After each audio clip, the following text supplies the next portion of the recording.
কে দিয়েছি কোরআন, ফিহি হুদাম ওয়া নূর। এই কোরআনের আলোয় যারা আলোকিত হবে, এই কোরআনের টর্চলাইট যারা জ্বালাবে, কোরআনের বাতি দিয়ে যারা পথ চলবে, কোরআনই তাদেরকে জান্নাতে নিয়ে যাবে। তাহলে বলেন আমাদের জন্য এক নম্বর সংবিধান কোরআন। বলেন এক নম্বর সংবিধান, জোরে বলেন এক নম্বর সংবিধান। তাহলে আমার কাছে পীর বড় না কোরআন বড়? বলেন আমার কাছে নেতা বড় না কোরআন বড়? আরে জুড়ে বলেন না, আমার কাছে দল বড় না কোরআন বড়? আমার কাছে পীর বড় না কোরআন বড়? যদি কেউ মনে করে আমার পীর কোরআন থেকে বড়, কেউ যদি মনে করে আমার নেতা কোরআন থেকে বড়, কেউ যদি মনে করে আমার দল কোরআন থেকে বড়, ওর মাঝে আবু জাহেলের মাঝে কোনো পার্থক্য নাই। সবার ঊর্ধ্বে কোরআন। বলেন সবার ঊর্ধ্বে, আমরা সবার ঊর্ধ্বে। তাহলে এক নম্বর বলেন কোরআন, এক নম্বর বলেন। এবার বুঝেন কোরআন হলো সংবিধান। খুব মনোযোগ দিয়ে কথা বুঝবেন, কারণ আপনাদের চট্টগ্রাম কেন্দ্রিক একটা বড় ভয়ঙ্কর ফিতনা আসছে, আমি আপনাদেরকে সামনে বলবো। সেটা হলো ওয়াহদাতুল আদিয়ান। সেটাকে বলা হয় ওয়াহদাতুল আদিয়ান, মানে ইন্টারফেথ। কত সিস্টেমে আমাদের দেশে বাতিল ফিরকা কাজ করতেছে আর আপনার ঈমান নষ্ট করতেছে, আপনি চিন্তা করতে পারবেন না। এজন্য কথা ভালো করে বুঝবেন, আমাদের জন্য আল্লাহ রাব্বুল ইজ্জত ওয়াল জালাল আলো স্বরূপ যে কিতাব দিয়েছেন, আলো স্বরূপ যে গ্রন্থ দিয়েছেন, সেই গ্রন্থের নাম আল কোরআন। সেই গ্রন্থের নাম আল। এই কোরআনের আলো যারা আলোকিত হবে, কোরআন দিয়ে যারা তাদের জীবন সাজাবে, কোরআন দিয়ে যে তার বডি সাজাবে, কোরআন দিয়ে যারা পরিবার সাজাবে, কোরআন দিয়ে যে ব্যবসা সাজাবে, কোরআন দিয়ে যে রাজনীতি সাজাবে, কোরআন দিয়ে যে রাষ্ট্র চালাবে, ওই কোরআনই তাদেরকে জান্নাতে নিয়ে যাবে। কোরআনের ফজিলত সম্পর্কে হাদিস বললে একটার পর একটা হাদিস আমি বলতে পারবো, কিন্তু আমি যেটা মৌলিক জিনিস আপনাদেরকে বোঝাতে চাচ্ছি, আল্লাহ আমাদেরকে দিয়েছেন কোরআন মৌলিক গ্রন্থ, আর কোরআনের যে ব্যাখ্যা, কোরআনের ব্যাখ্যার নাম হাদিস। বলেন কোরআনের ব্যাখ্যার নাম। আল্লাহ কোরআন নাজিল করেছেন সরওয়ার দু আলম তাজদার মদিনা জনাবে মুহাম্মদুর রাসূলুল্লাহ সাল্লাল্লাহু আলাইহি ওয়াসাল্লামের উপর। কেন? আল্লাহ বলেন লিতুবাইয়িনা লিন-নাসি মা নুযিলা ইলাইহিম, লিতুবাইয়িনা লিন-নাসি মা নুযিলা ইলাইহিম। আল্লাহ বলেন শোনো, লাকাদ মান্নাল্লাহু আলাল মুমিনিন, লাকাদ মান্নাল্লাহু আলাল মুমিনিন, লাকাদ মান্নাল্লাহু আলাল মুমিনিন। আল্লাহ রাব্বুল ইজ্জত ওয়াল জালাল বড় চমৎকার করে বলেছেন যে দুনিয়ার মানুষ শোনো, আল্লাহ তোমাদের উপরে স্পেশাল একটা রহম করেছেন, আল্লাহ তোমাদের উপরে স্পেশাল একটা দয়া করেছেন। কি দয়া করেছেন? লাকাদ মান্নাল্লাহু আলাল মুমিনিন, আল্লাহ মুমিনদের উপর দয়া করেছেন।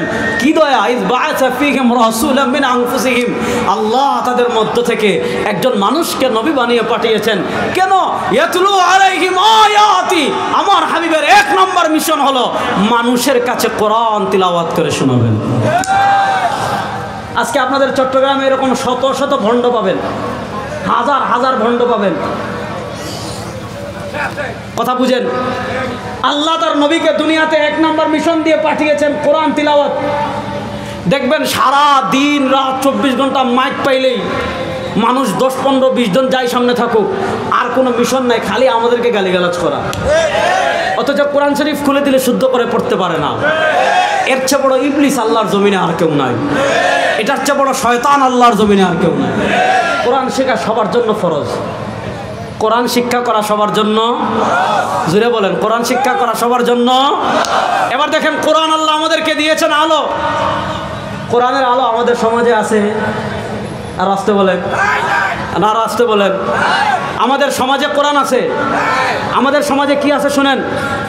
নবী করিম সাল্লাল্লাহু আলাইহি ওয়াসাল্লাম, ইমাম বাইহাকি রাহিমাহুল্লাহ শুআবুল ঈমান হাদিস এনেছেন, সরওয়ারে দু আলম সাল্লাল্লাহু আলাইহি ওয়াসাল্লাম বলেন, আমার উম্মতেরা শুনো, সায়াতি আলান নাসি জামানুন লাম ইয়াবকা মিনাল ইসলামি ইসমুহু, লাম ইয়াবকা মিনাল ইসলামি ইল্লা ইসমুহু, ওয়া লাম ইয়াবকা মিনাল কুরআন ইল্লা রাসমুহু, মাসাজিদুহুম আমিরা ওয়া হিয়া খারাবুন আনিল হুদা। সরওয়ারে দু আলম সাল্লাল্লাহু আলাইহি ওয়াসাল্লাম বলেন, আমার উম্মতেরা শুনো, সায়াতি আলান নাসি জামানুন, আমার উম্মার উপর এমন একটা সময় আসবে, আমার উম্মার উপর এমন একটা যুগ আসবে, আমার উম্মার উপর এমন একটা কাল আসবে, লাম ইয়াবকা মিনাল ইসলামি ইল্লা ইসমুহু, বাবার দরবারে মাজার করে যদি উরুসের নামে দাওয়াত দাও, হাজার হাজার মুসলমান পাইবা, তাবারুক খাওয়ার জন্য হাজার হাজার মুসলমান পাইবা, জিলাপি খাওয়ার জন্য হাজার হাজার মুসলমান পাইবা, আল্লাহর নবীর ইসলাম প্রতিষ্ঠা করার জন্য, দিন বিজয় করার জন্য ডাক দিলে একটারও পাইবা না। লাম ইয়াবকা মিনাল ইসলামি ইল্লা ইসমুহু, ইসলাম হয়ে যাবে নাম সর্বস্ব। কার মাজারে কতটা গরু আছে এটা নিয়ে এত ইয়ে করে। প্রতিযোগিতা, যে আমার উরুসে এতটা গরু আসে। একজনে আমারে বলতেছে যে আমাদের এখানে বাংলাদেশের সবচেয়ে বড় গরু, বেশি গরু আসে। আমি বললাম তো গরুর কাছে তো গরুই যাবে। লাম ইয়াবকা মিনাল ইসলাম ইল্লা ইসমু, কথা বুঝেন, লাম ইয়াবকা মিনাল ইসলাম ইল্লা ইসমুহু, ইসলাম থাকবে খালি নামে, পারিবারিক জীবনে ইসলাম থাকবে না, ব্যক্তি জীবনে ইসলাম থাকবে না, রাজনীতিতে ইসলাম থাকবে না, কোথাও ইসলাম থাকবে না, ইসলাম শুধু নামে। এক নম্বর, ওয়ালাম ইয়াবকা মিনাল কোরআন ইল্লা রাসমু, ওয়ালাম ইয়াবকা মিনাল কোরআন ইল্লা রাসমু। মানুষ গড়ে কোরআন রাখবে খতম পড়ার জন্য, মানুষ গড়ে কোরআন রাখবে তাবিজ দেওয়ার জন্য, মানুষ গড়ে কোরআন রাখবে খতম এই যাতে বাসায় তোমার ইয়ে না আসে। ভাই তোমরা ওইদিকে যাও গা, হ্যাঁ ভাই কথা বলবো না, যে যেখানে পারে দাঁড়াও, কোনো সমস্যা নেই, যে যেখানে ইচ্ছা শুনেন, কেউ কথা বললেন না ডানে বামে, যে যেখানে ইচ্ছা আমার পরে আপনারা ঠিক করবেন, ঠিক আছে?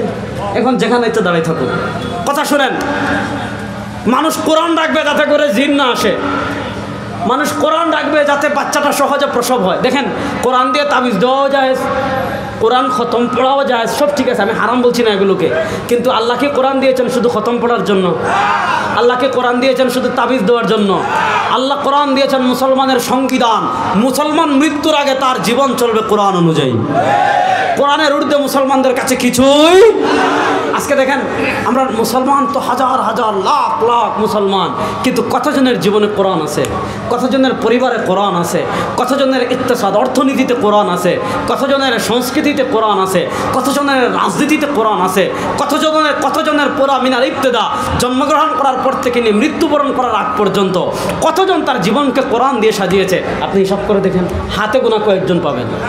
সুতরাং এক নম্বর, আমাদেরকে কোরআন আঁকড়ে ধরার প্রয়োজন আছে না নাই? মুসলমান কোরআন আঁকড়ে ধরবো তো ইনশাআল্লাহ।